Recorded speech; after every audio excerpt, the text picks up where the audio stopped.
Hello നമസ്കാരം എല്ലാവരും സുഖമായിട്ടിരിക്കുകയാണെന്ന് വിശ്വസിക്കുന്നു. എല്ലാവർക്കും ആദ്യം തന്നെ ഓണാശംസകൾ. ഇന്ന് ഞാനിവിടെ ഓണം എപ്പിസോഡിൽ കാണിക്കാൻ പോകുന്നത് കരിക്ക് വെച്ചിട്ടുണ്ടാക്കാൻ പോകുന്ന ഒരു പ്രഥമനാണ്. വളരെ ടേസ്റ്റുള്ള ഒരു പ്രഥമനാണ്. ഈ ഓണത്തിന് എല്ലാവരും തയ്യാറാക്കി നോക്കണം. അപ്പോൾ ഇതെങ്ങനെയാണ് ചെയ്യുന്നതെന്ന് നോക്കാം. ആദ്യം തന്നെ ഞാനിവിടെ ഒരു പാൻ ചൂടാക്കാനായിട്ട് വെച്ചിട്ടുണ്ട്. അതിലേക്ക് കരിക്ക് ഇതുപോലെ അരിഞ്ഞിട്ട് കൊടുക്കാം. ഒന്നുകിൽ ഇതുപോലെ ചേർത്ത് കൊടുക്കുക, ഇല്ലെന്നുണ്ടെങ്കിൽ ജസ്റ്റ് മിക്സിയിലിട്ടൊന്ന് കറക്കിയെടുത്താൽ മതി. ഒരുപാടങ്ങ് അരഞ്ഞു പോരുത് കേട്ടോ. അപ്പോൾ ഇങ്ങനെ ആകുമ്പോൾ നമ്മുടെ അടപ്പായസത്തിലൊക്കെ അടയൊക്കെ കിടക്കുന്ന പോലെ കാണാൻ നല്ല രസമായിരിക്കും. അതുകൊണ്ട് ഞാനിങ്ങനെ ചെയ്തതേ ഉള്ളൂ. ഞാനിവിടെ 2 കരിക്കാണ് എടുത്തേക്കുന്നത്. അപ്പോൾ 1.5 ഗ്ലാസ് കരിക്കിൻ്റെ വെള്ളം കൂടി ഇനി ആഡ് ചെയ്യുന്നുണ്ട്. അതും കൂടി ചേർത്തിട്ട് ഒന്ന് വേവിച്ചെടുക്കാം. ഈ കരിക്കൊന്ന് വേവിച്ചെടുക്കാം. ഏകദേശം ഒരു 5-6 മിനിറ്റോളം മീഡിയം ഫ്ലെയിമിലിട്ടൊന്ന് വേവിച്ചെടുത്താൽ മതി.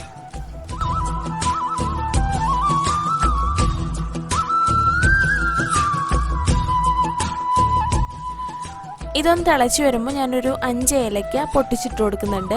അപ്പോൾ ഇപ്പോൾ ചേർക്കുന്നത് എന്തിനാണെന്ന് വെച്ചാൽ ആ ഒരു ഫ്ലേവർ എല്ലാം കരിക്കിലോട്ട് പിടിക്കാൻ വേണ്ടിയിട്ടാണ്.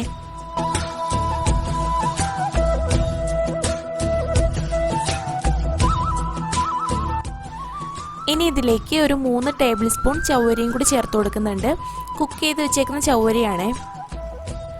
കുക്ക് ചെയ്ത് വെച്ചേക്കുന്ന ചവ്വരി എപ്പോഴും ഒട്ടിപ്പിടിച്ചല്ലേ ഇരിക്കാറ്. അപ്പോൾ അത് ഓരോന്നായിട്ട് കിട്ടാൻ വേണ്ടിയിട്ട് പായസത്തിലേക്ക് ചേർക്കുന്നതിന് മുന്നേ ആയിട്ട് കുറച്ച് സമയമൊന്നും തണുത്ത വെള്ളത്തിൽ ഇട്ട് വെച്ചേക്കുക. എന്നിട്ടൊന്ന് വാഷ് ചെയ്തിട്ട് പായസത്തിലേക്ക് ചേർത്ത് കൊടുക്കുക. കരിക്ക് ഇവിടെ കുക്കായിട്ടുണ്ട്. അതിൻ്റെ വെള്ളമെല്ലാം ഒന്ന് വറ്റി തുടങ്ങിയിട്ടുണ്ട്. ഈ ഒരു സമയത്ത് നമുക്കിതിലേക്ക് ശർക്കരപ്പാനി ചേർത്ത് കൊടുക്കാം. ഞാനിപ്പോൾ ഇവിടെ 1 ഗ്ലാസ് ചേർത്ത് കൊടുക്കുന്നുള്ളൂ. 250 ml ഗ്ലാസ്സാണ് കേട്ടോ. പ്രഥമന് നല്ല കളറ് വേണമെന്നുണ്ടെങ്കിൽ കറുത്ത ശർക്കര വേണം നോക്കിയെടുക്കാനായിട്ട്. ഇനി 1 ടേബിൾ സ്പൂൺ നെയ്യും കൂടി ചേർത്ത് കൊടുത്തിട്ട് നന്നായിട്ടൊന്ന് ഇളക്കി കൊടുക്കാം.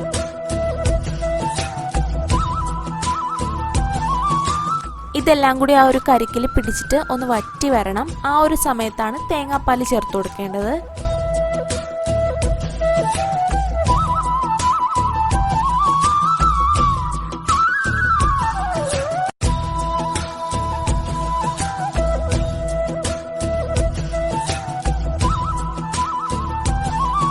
അപ്പോൾ ഇതൊന്ന് വറ്റി വന്നിട്ടുണ്ട്. ഈ ഒരു സമയത്ത് നമുക്ക് തേങ്ങാപ്പാൽ ചേർത്ത് കൊടുക്കാം. 2ാം പാലാണ് ചേർത്ത് കൊടുക്കുന്നത്.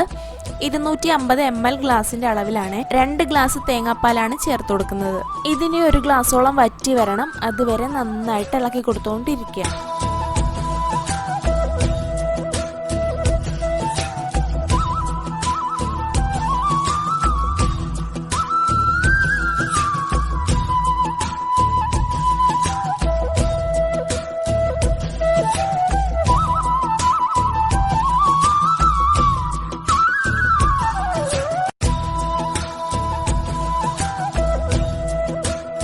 ഇപ്പോൾ കുറച്ചും കൂടി മധുരം വേണമായിരുന്നു. അതുകൊണ്ട് 1 ഗ്ലാസ് ശർക്കരപ്പാനിയും കൂടി ഞാൻ വീണ്ടും ചേർത്ത് കൊടുത്തിട്ടുണ്ട്.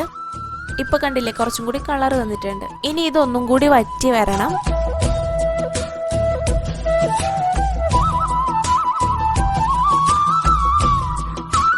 ഒരു പിഞ്ചോളം ഉപ്പും കൂടി ചേർത്ത് കൊടുക്കാം. ആ ഒരു മധുരം എല്ലാം ഒന്ന് ബാലൻസ് ആവാൻ വേണ്ടിയിട്ടാണ്. പിന്നെ ഒരുപാടങ്ങ് വറ്റിക്കേണ്ട ആവശ്യമില്ല. പായസം ഇരിക്കുന്തോറും കുറുകി വരും. ഈ ഒരു പാകമാകുമ്പോൾ ഫ്ലെയിം ഓഫ് ചെയ്യാം. എന്നിട്ട് ഇതിൻ്റെ തിളയെല്ലാം ഒന്ന് മാറിയ ശേഷം 1ാം പാൽ ചേർത്ത് കൊടുക്കാം. ഒരു 1/4 ഗ്ലാസോളം 1ാം പാലേ ഞാനിവിടെ ചേർക്കുന്നുള്ളൂ.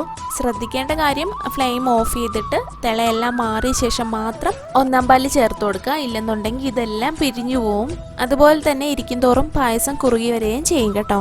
ഇനി ഇതിലേക്ക് അണ്ടിപ്പരിപ്പ് മുന്തിരിങ്ങയെല്ലാം വറുത്തിട്ട് കൊടുക്കാം. എല്ലാവരുടെ വീടുകളിലും ഉണ്ടാവുന്നതല്ലേ കരിക്ക്. അതുപോലെ തന്നെ ഇല്ലാത്തവർ ഓണത്തിന് എന്തായാലും വാങ്ങുന്നതുമാണ്. അപ്പോൾ കരിക്ക് വെച്ചിട്ട് ഈ ഒരു പ്രഥമൻ എല്ലാവരും ചെയ്തു നോക്കണം. നല്ല ടേസ്റ്റാണ്. ഇത്തവണ എല്ലാവരും വീടുകളിൽ തന്നെ ഇരുന്ന് ഓണം ആഘോഷിക്കാനായിട്ട് നോക്കുക.